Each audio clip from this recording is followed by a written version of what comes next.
Now this is an expansion. I gotta be honest with you, I really didn't think we would see another CK3 expansion so soon after Royal Court. But here we are, with another expansion less than 4 months later. In my review, I said that Royal Court was a great expansion to the base game, but I still missed the deeper mechanics that changed up the tick-to-tick gameplay. I wanted something that made CK3's different theaters more unique, and have it more special to play in one region versus another.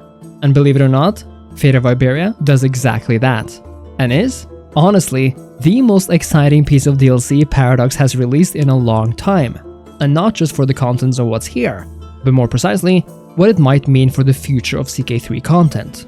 And if that sounds interesting to you, I really hope you leave a like and consider subscribing to the channel for more Paradox content. And now, Crusader Kings 3, Fate of Iberia. As the name suggests, Fate of Iberia is a so-called flavor pack.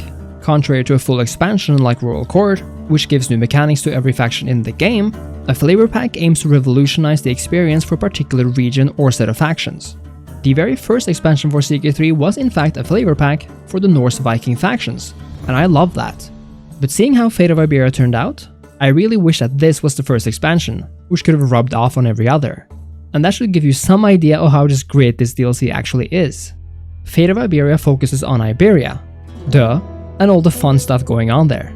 You see, the Spanish peninsula was home to a whole lot of shenanigans in the Middle Ages.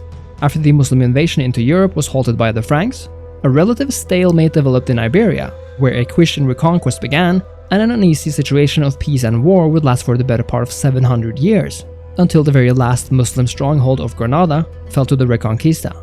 But we're finding ourselves in 867 and or 1066, where the situation of who's going to rule this peninsula is totally up in the air.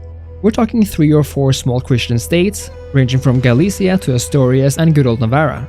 Now the Muslim side might look much stronger, seeing as 60% of this place is owned by one giant green blob.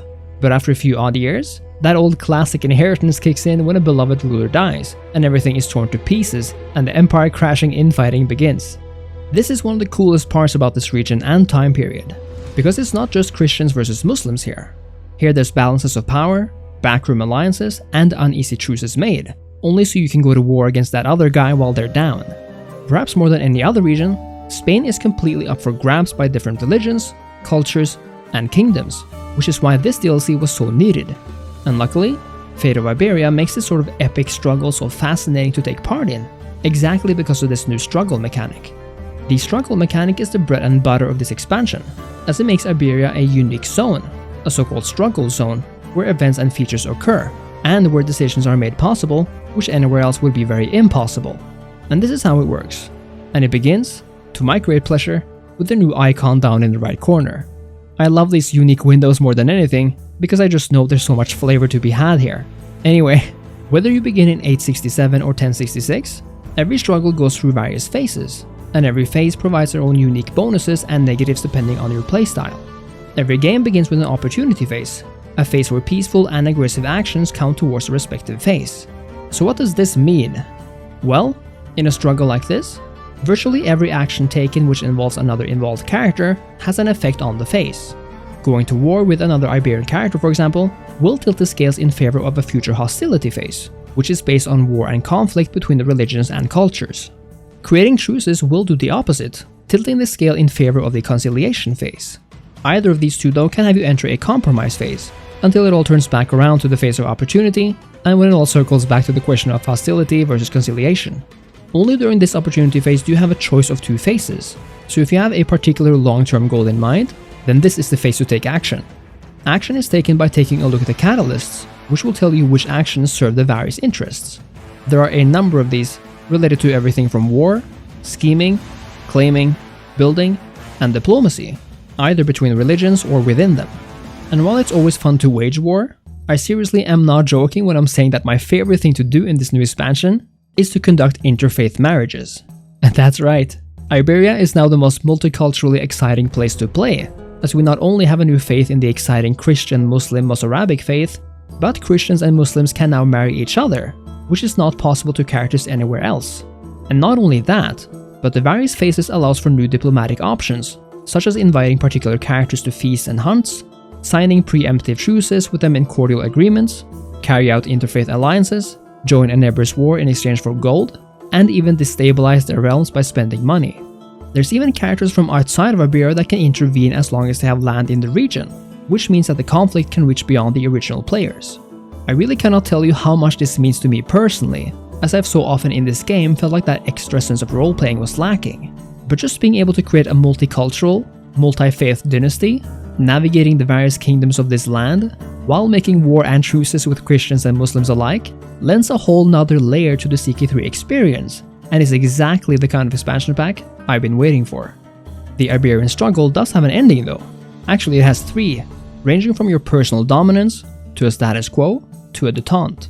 The first is self-explanatory, and it's essentially a full conquest which nets you a ton of renown and allows you to create the Empire of Hispania, in addition to give you a lot of modifiers against other cultures and faiths.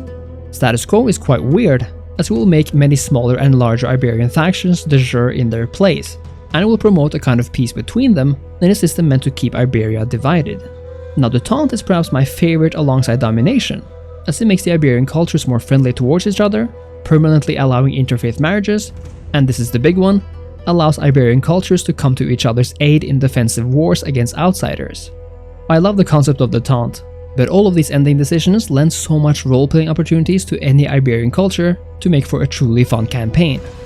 Now, it must be said that the Iberian struggle feature is a lot more complicated than what I've detailed here. Each phase comes with an untold number of modifiers for warfare, family politics, religious opportunities, and diplomatic maneuvering, including marriages, claims, conversion, and agreements between faiths. There's way too many for me to list them here, but they all help to make each phase feel unique, and I particularly like how much you actually feel the different phases here, as they somehow manage to turn into different eras of more or less war and peace.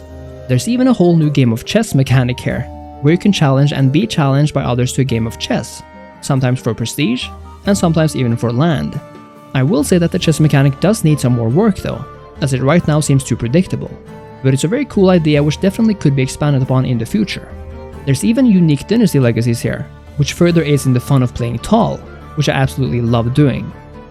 I've not nearly covered every detail of this expansion, but Fate of Iberia has to be the most original and awesome CK3 concept thus far. It's so awesome that I feel like we absolutely need various unique replicas of this system in every other region, and I'm left imagining how one could have a system for the uneasy situation between Christian and Saracen in the Holy Land, a unique Byzantine Empire imperial system, a Holy Roman overhaul, an Italian state system of republics and duchies, and just so much more. This is exactly the kind of flavor expansion CK3 needed, and needs more of for other regions, and I cannot recommend Fate of Iberia enough. Thank you so much for watching. This expansion came out of nowhere for me, but it's fresh, exciting, and exactly how I want CK3 to continue to evolve. If you enjoyed the video, I really hope you leave a like, a comment, and join our Discord for more. Thanks again, and I'll see you next time. Cheers.